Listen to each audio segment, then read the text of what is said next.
नमस्कार विद्यार्थी मित्रांनो, स्वागत आहे तुमचं गणित शिकूया या यूट्यूब चॅनलमध्ये. विद्यार्थी मित्रांनो, आपण इयत्ता 10वी गणित भाग 2 यामधील प्रकरण 5 निर्देशक भूमिती याचा अभ्यास करत आहोत. त्यामध्ये आज आपण अंतराचे सूत्र हा जो घटक अभ्यासलेला आहे त्यावर आधारित सोडवलेली उदाहरणे जी पुस्तकात आपण दिलेली आहेत ती अभ्यासणार आहोत. चला तर मग आता आपण आजच्या व्हिडिओला सुरुवात करूयात. आता इथे उदाहरण क्रमांक 1 बघा. पीचे निर्देशक -1 आहेत, क्यूचे आहेत 5 आणि -7 या दोन बिंदूंमधील अंतर काढायचं आहे. त्यासाठी सूत्र काय आहे? पी कंसात x1 y1 आणि क्यू कंसात x2 y2 पण मांडलेलं आहे. म्हणून x बरोबर -1 y बरोबर y बरोबर 1 x2 बरोबर 5 आणि y2 बरोबर -7. अंतराचे सूत्र आपण इथे घेतलेलं आहे डी पी क्यू कंसामध्ये बरोबर x2 वर्गमुळामध्ये x2 - x1 कंसाचा वर्ग अधिक दुसऱ्या कंसात y2 - y1 कंसाचा वर्ग. त्यामध्ये दिलेल्या किमती आपण ठेवल्या. डिस्टन्स पी क्यू आपल्याला मिळालं वर्गमुळात 100. आता 100 हे कोणाचं वर्ग आहे? तर तो आहे 10चा. म्हणून डिस्टन्स ऑफ पी क्यू बरोबर किती आलं? 10. म्हणजे इथे बिंदू पी आणि क्यू मधील अंतर किती आलं? 10.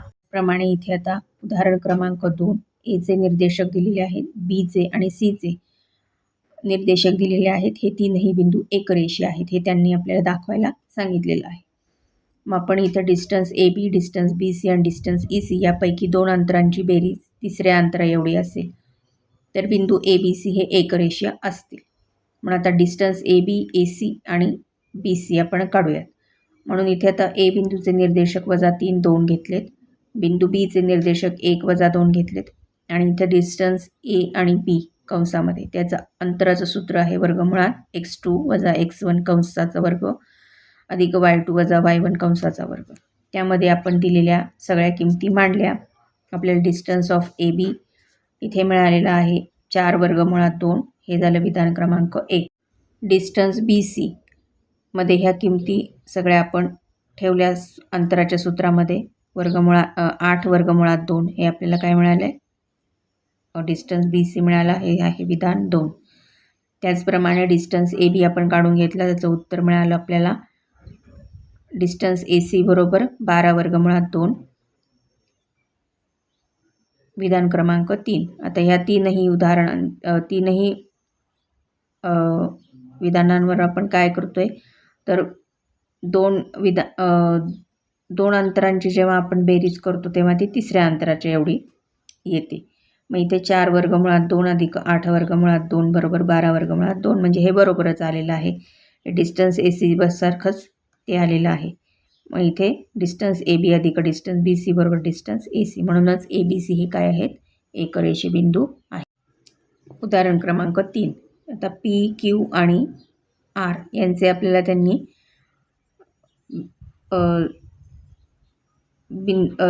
हे दिलेले आहेत आणि हे एकरेषीय बिंदू आहेत का ते ठरवा असं विचारलेलं आहे. निर्देशक दिलेले आहेत. त्याप्रमाणे आपण अंतराचं सूत्र वापरून इथे सगळ्यांची अंतरं आधी काढून घेतलेली आहेत. हे 3 विधानं आपल्याला त्यावरून मिळाले. पी क्यूचं आहे वर्गमुळात 10, क्यू आर आहे वर्गमुळात 100, पी आर आहे वर्गमुळात 90. मग आता 1, 2 आणि 3 या विधानांवरून वर्गमुळात 100 ही काय आहे? सर्वात मोठी संख्या आहे. मग 2 अंतरांची जेव्हा आपण बेरीज करतो ती तेव्हा काय असते? तिसऱ्या अंतरा एवढी यावी लागते. मग आता वर्गमुळात 100 आणि वर्गमुळात 10 अधिक वर्गमुळात 90 या संख्या समान आहेत का ते बघूयात. म्हणून यासाठी 100 वर्गमुळात 100चा वर्ग आणि वर्गमुळात 10 अधिक वर्गमुळात 90चा वर्ग यांची तुलना करूयात. तर त्यावरून आपल्या काय लक्षात येतं तर वर्गमुळात 10 अधिक वर्गमुळात 90 हे काय आहेत? मोठे आहेत. कुणापेक्षा? वर्गमुळात 100पेक्षा. म्हणून पी क्यू अधिक P R is not equal to Q R. म्हणजेच हे तीनही जे बिंदू आहेत ते काय आहेत? एकरेषीय नाहीत. उदाहरण क्रमांक 4. एक चौरस आहे ए बी सी डी. त्याचे हे शिरोबिंदू आपल्याला त्यांनी इथे दिलेले आहेत आणि ते असं म्हणतात की हे त्याचे शिरोबिंदू आहेत. हे अंतर ही काय आहेत हे असं दाखवा आपल्याला त्यांनी असं विचारलेलं आहे. आता इथे बघा, जेव्हा चौकोनाच्या सर्व भुजा समान लांबीच्या आणि कर्ण समान लांबीचे असतात तेव्हा तो चौकोन चौरस असतो. म्हणून सर्व बाजूंच्या लांबी आणि कर्णांच्या लांबी अंतराच्या सूत्रावरून काढू. इथे आपण त्या सगळ्यांच्या लांबी अंतराच्या सूत्रावरून इथे काढून घेतलेल्या आहेत. म्हणून AB बरोबर BC बरोबर CD बरोबर DA आणि AC बरोबर BD.